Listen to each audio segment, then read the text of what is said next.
Okay, let's take a look on my solution.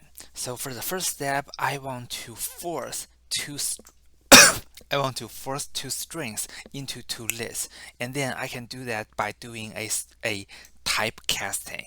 So I'm forcing the string 1 into a list and string 2 into a list as well, and after that I can do a sort. So this is a built-in sorting algorithm, and after that I have two lists sorted, and then I want to scan through the list 1 and then the list 2, and then make sure they are all the same.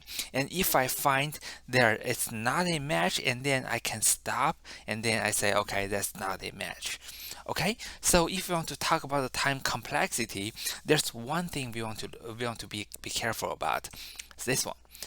Well, a list 1 dot sort, that is one line of code, right? And then we learned that when we are analyzing algorithms, we are counting the number of the primitive steps, and that is the Tn, right? However, for this line, well, this way doesn't work because this line is a built-in function. There is a sorting algorithm behind the scene. So this line cannot be counted as one primitive step. That is actually a n log n.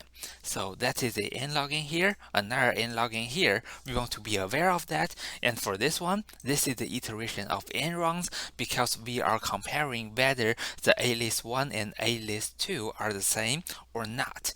So eventually we are going to have 2 n log n and plus an n. So that will be n log n. So just now we had we had O n squared in the second solution. So okay, so where is it? Okay, here.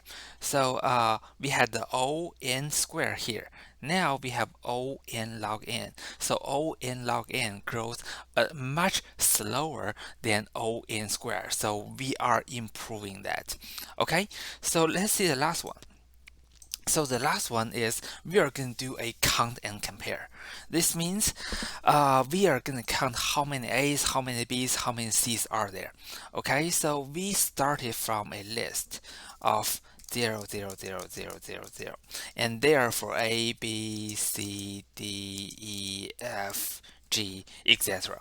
Okay, so we started a counter, and then we know there are only 26 letters possible, right? So if we want to count the cinema, and what we can do is we can have the C as 1, C, A, B, C, F, G, okay, H, I. Okay, let me add 2 more. C, C, I, and then this will be 1, N, E. Oh, I don't have N, so I'm skipping the N, and then E will be 1 and A will be 1. Okay, this is how we want to do the counting. Okay, well, we simply want to count how many A's, how many B's, how many C's in the cinema. And we want to do the same thing again for the S-man.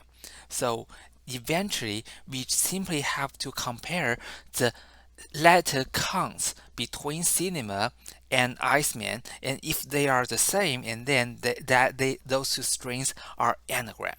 Okay, so this is the idea, but to implement that, we have to be a little bit careful. And here's something new.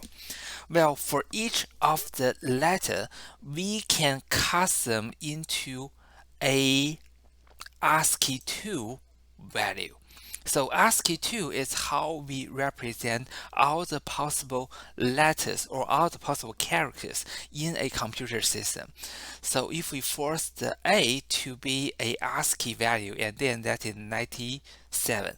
And for C, well, and then 98 will be B, 99 will be C, 100 will be D.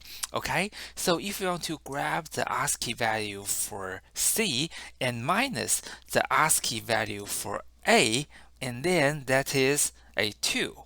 Okay, so now we want to do that a little bit. We do not want to use the index 97 for A.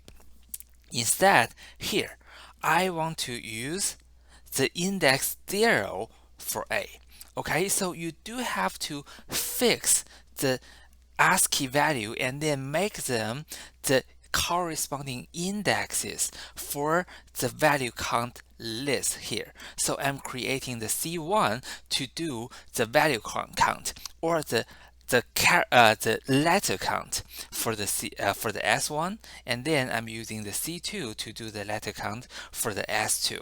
So after you have done the counts for the for the string 1 and string 2, and eventually you want to do a comparison and see whether C1 and the C2 they are the same on the letter counts. If they are the same, and we are good, otherwise they are not anagrams. Okay, so try to fill in the code here, and then we are going to talk about my solution and the time complexity of this solution. So go ahead and pause your video here, and I will see you later. Okay, pause your video. Okay, so let's take a look on my solution.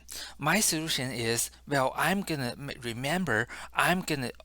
only 26 slots. So the slot 1 in the C1 will be used for A, right? So what I'm doing is, for each letter, I'm going to use the ASCII value of that letter and then minus the ASCII value for A.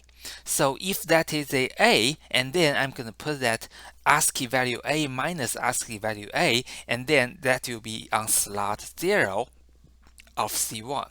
Or if the current letter I'm visiting is C, and then ASCII value C minus the ASCII value A will give you a 2, and that will be the slot 2 in C1. Okay, so that is the trick, so that I can do the the letter counts in C1 and C2, and they both have only 26 slots. Okay, and eventually I want to do a comparison between C1 and C2. If they all have the same value on a total of 26 slots, and then that is a perfect match, and those two strings, they're anagrams. Okay, so let's talk about the time complexity. Remember, for C1 and C2, we only have 26 slots, right? So that is, if we want to fill in all the C1 and C2, that is a linear time, because we have to scan the string 1 once, string 2 once again. So that will be ON. And eventually, after you have the two lists of the 26 counts, and then that will be a linear time scanning of the C1 and C2 again. So adding those two parts together, and then we got a ON. What is ON? ON is a linear time, linear to the length of the C1 and C2. Okay, so this one is the perfect solution. So the point is, we started from a really bad solution. It was n factorial. And after that, we improved that to ON squared, O n log n, and eventually ON, and then we have the perfect solution. So this means, even though the coding of this question is not so hard, and we come up with different versions of the code of the solutions, the time complexities can vary a lot. You have to keep this in mind, and when you're doing the coding, the first idea jump into your mind may not be the perfect solution, and even though it might be easy to code that, and running that could be a big trouble. And of course, if one day we have the quantum computing available, and this story will be changed, because that's just super fast. But however, for now, only researchers can apply for huge amount of the money, so that we can have a virtual quantum machine. So this is the story I'm hearing, and to be honest, I haven't really got a chance to play with a quantum computer yet. I hope I got a chance to do that. Okay, anyhow, this is the part for the 8.2, and I will see you later. Bye.